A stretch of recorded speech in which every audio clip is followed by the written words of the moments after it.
नमस्कार दोस्तों, स्वागत है आप सभी का हमारे यूट्यूब चैनल एस के गुरु पर। तो इस वीडियो में हम एक डेरिवेशन को करने वाले हैं जो कि है बिंदु आवेश के कारण वैद्युत विभव, है ना। यानी इसमें जो विभव का फार्मूला है उसे हम डेराइव करेंगे, जो कि होता क्या है, V equal to 1/4 pi epsilon naught के और Q/R।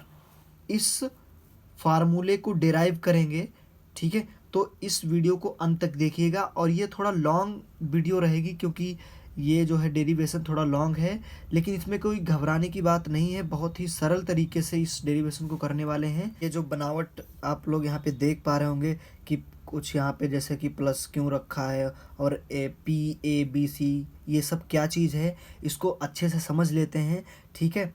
और इसको समझने के लिए मैंने यहाँ पे कुछ यहाँ से इसी से रिलेटेड मैंने यहाँ पर लिख रखा है। इसको पढ़ते चलेंगे और इस जो डायग्राम ये बना है इसको समझ लेंगे, ठीक है। तो क्या लिखा है, माना प्लस क्यू कूलाम एक बिंदु आवेश के परावैद्युतांक वाले माध्यम बिंदु O पर स्थित है। जैसे कि आप लोग यहाँ पे देख पा रहे होंगे कि प्लस जो क्यू है ये एक O बिंदु है, ये एक परावैद्युतांक है ना। ये एक परावैद्युतांक वाले माध्यम में एक जो है ना स्थित है, ये प्लस क्यू है ना, ठीक है। उसके बाद क्या लिखा है कि आवेश प्लस क्यू द्वारा उत्पन्न वैद्युत क्षेत्र में आवेश आर, मतलब जो आवेश आर है इससे आर दूरी पर स्थित बिंदु P पर, है ना। ये जो बिंदु P है इसी, है ना, बिंदु P पर वैद्युत विभव ज्ञात करना है। यानी ये जो फार्मूला है इसको बिंदु P पर ज्ञात करना है, ठीक है, यानी प्लस क्यू से, ठीक है।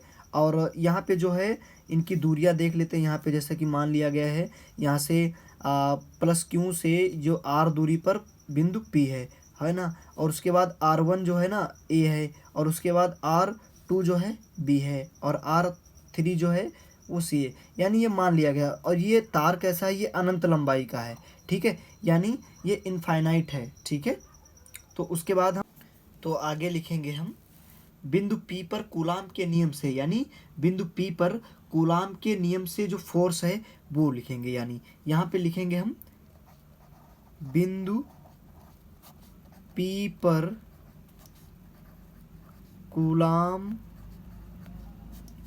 के नियम से, ठीक है, कूलाम के नियम से, है ना। तो यहाँ पर कूलाम का नियम होता क्या है, यहाँ पे लिख लेंगे बिंदु P पर, तो यहाँ पे P लिख लेंगे। और कूलाम का नियम क्या होता है, 1/4 पाई एप्सिलॉन नॉट, और यहाँ पे लिख देंगे Q1 और Q0 बाई R²। इसको समीकरण नंबर 1 मान लो, ठीक है। अच्छा, अब दिखाई दे रहा हो तरह हम बिंदु A पर भी कूलाम के नियम से लिख लेंगे। तो यहाँ पर लिखेंगे बिंदु A पर कूलाम के नियम से, ठीक है। तो यहाँ पर भी हम सेम लिख लेंगे, है ना। यहाँ पर यानी जो यहाँ पे P लिखा था वहाँ पर A लिख लेंगे, ठीक है। इसी प्रकार A पर, B पर, C पर सब पे निकाल लेंगे, ठीक है। तो यहाँ पे लिखेंगे हम Q1 और Q'/R²। इसको समीकरण नंबर 2 मान लेते हैं, ठीक है। अब आगे क्या करेंगे, और आगे हम लिखेंगे कि बिंदुओं P और A और B तथा C के बीच बल का मान ज्ञात करने के लिए गुणोत्तर माध्य का प्रयोग किया जाएगा, है ना। एक माध्यम होता है जिसके माध्यम से हम मतलब टोटल जो है फोर्स निकाल सकते हैं, यानी P से A तक का जितना फोर्स है वो निकाल सकते हैं। तो यहाँ पे वही जो मैंने अभी बोला था वो लिखना पड़ेगा आपको, और नहीं लिख सकते तो आप यहाँ पर सेम वैसे ही लिख सकते हैं, है ना। तो यहाँ पर आगे क्या लिखेंगे, आगे यहाँ पर लिखेंगे, तो आगे आप यहाँ पे लिखेंगे P यानी FPA equal to under root, और यहाँ पे FP और यहाँ मल्टीप्लाई FA, है ना। तो यहाँ पर अभी जो ऊपर निकाला है ये दोनों को यहाँ पे रख देंगे, तो FPA, और यहाँ पे जब अंडर रूट में दोनों को लिखेंगे 1/4 पाई एप्सिलॉन नॉट Q'/Q0, और यहाँ पे आर स्क्वायर और यहाँ पे मल्टीप्लाई, और इसको भी लिखेंगे 1/4 पाई एप्सिलॉन नॉट और Q1 Q0 upon are square. अब देखो ये दोनों चीज़ें सेम हैं, ठीक है, ये दोनों चीज़ें सेम हैं, तो यानी ये जो है ना, इनको जब हम मल्टीप्लाई करेंगे तो सबका स्क्वायर हो जाएगा और ये स्क्वायर रूट से कैंसिल आउट हो जाएगा। और एक चीज़ यहाँ पे बस यहाँ पे जो है ना, यहाँ पे थोड़ी गलती हुई है, यहाँ पे R1 है ना, तो इसी प्रकार यहाँ पे भी R1 है। तो यहाँ पे देखो स्क्वायर स्क्वायर से तो रूट कट ही जाएगा और बाकी सब कुछ सेम है, इनको मतलब इनसे जो है ना रूट कटेगा, है ना, यानी ये जो डबल हो जाएंगी तो डबल से मतलब एक से रूट तो कट ही जाएगा। और यहाँ पे R और R1 ये मतलब डिफरेंट है। यहाँ पर जो टोटल निकलेगा वो टोटल निकलेगा FPA equal to 1/4 epsilon naught और यहाँ पे Q1 और Q0 अपॉन R1 और यहाँ पे R, ठीक है, मतलब R और R1। और ये अपनी जो है ना समीकरण, इसको 3 मान लेते हैं, है ना, थर्ड मान लेते हैं, ठीक है। तो इसके बाद क्या लिखेंगे हम, अब लिखेंगे हम P से A तक किया गया कार्य, है ना, क्या लिखेंगे हम, P से A तक किया गया कार्य, ठीक है। तो P से A तक किया, और कार्य बराबर होता क्या है, यानी W बराबर होता क्या है, बल गुणे बल की दिशा में विस्थापन। और विस्थापन मतलब R1 से और किसकी तरफ हो रहा है, -R की तरफ, है ना, R की तरफ हो रहा है ना। तो क्या करेंगे, यहाँ पे लिखेंगे हम WPA बराबर FPA मल्टीप्लाई R1 -R, ठीक है। अब यहाँ पे क्या करेंगे हम, यहाँ पे और ये जो है ना PA का अभिमान ऊपर निकाला गया है, तो यहाँ पे लिख देंगे हम 1/4 एप्सिलॉन नॉट और Q1 Q0 अपॉन R1 और यहाँ पे मल्टीप्लाई में है R1 -R, ठीक है, इस प्रकार हो जाएगा। तो आगे सॉल्व करते हैं। तो अब क्या लिखेंगे हम, तो अब लिखेंगे W बराबर 1/4 एप्सिलॉन नॉट और जो Q1 और Q0 जो है उसको बाहर कर लेंगे और यहाँ पे लिख देंगे R1 -R और अपॉन R और R1, ठीक है। अब इन दोनों के बटे कर लेंगे यहाँ पे, तो W बराबर 1/4 एप्सिलॉन नॉट और यहाँ पे Q1 Q0 और यहाँ पे हो जाएगा R1 और यहाँ पे R1 और यहाँ पे माइनस का R और R1, ठीक है। तो यहाँ पे कैंसिल देखते हैं क्या क्या होगा, R1 कैंसिल, R कैंसिल।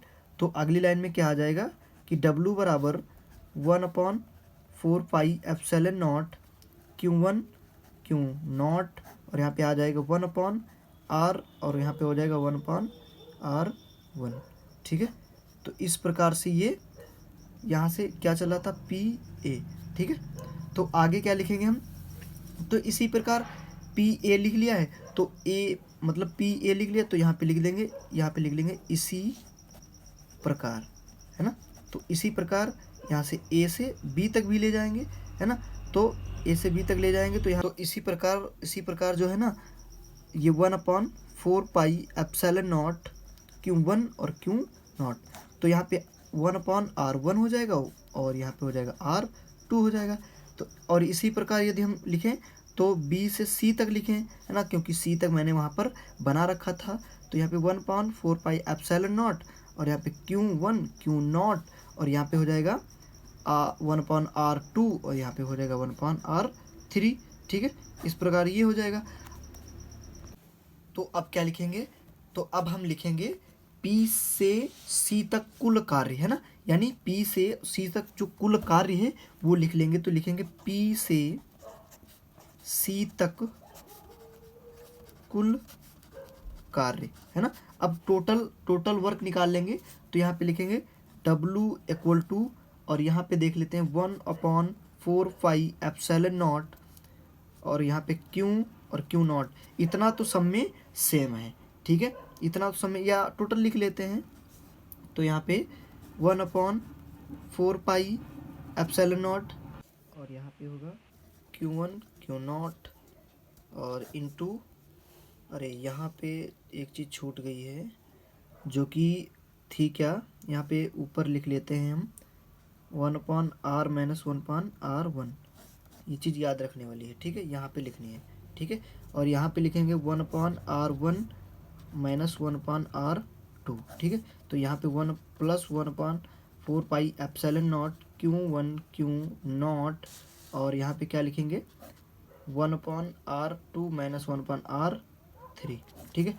अब देख लेते हैं जो कॉमन लेने वाला है, तो कॉमन क्या लेंगे कि इतना जो है 1/4πε0 Q1 Q0, इतना तो सब में कॉमन मिल रहा है, ठीक है। तो इतना हम कॉमन ले लेंगे तो हो जाएगा W और यहाँ पे हो जाएगा 1/4πε0 Q1 Q0 और यहाँ पे जो है सबको ऐड करते साथ में चलेंगे, तो यहाँ पे हो जाएगा 1/r - 1/r1 और यहाँ पे प्लस 1/r1 - 1/r2 और प्लस 1/r2 और माइनस 1/r3, और ये जो है ना अनंत लंबाई की थी तो डॉट डॉट और भी हो सकते हैं, ठीक है।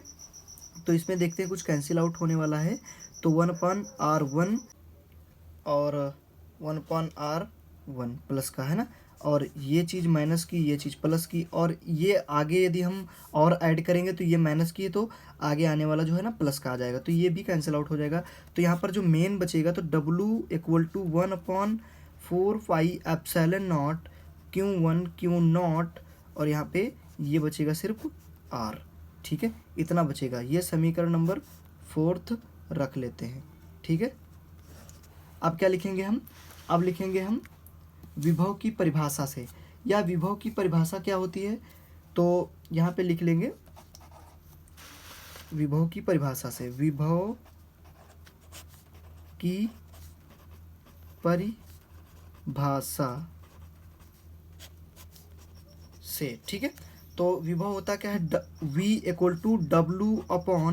W/Q0, ठीक है। अब यहाँ पे इसको हम रख देंगे और आपका जो है ना डेरिवेशन कंप्लीट हो जाएगा। तो V = W की जगह रखेंगे 1/4πε0 और Q1 Q0/R और टोटल का R, ठीक है। सॉरी यहाँ पे रखेंगे Q0, तो Q0 और Q0 कैंसिल आउट हो जाएगा, तो मेन क्या बचेगा अपना V = 1/4πε0 Q/R, यही हमारा डेरिवेशन कंप्लीट हो गया, ठीक है। ये अपना डेरिवेशन कंप्लीट हो गया, ठीक है।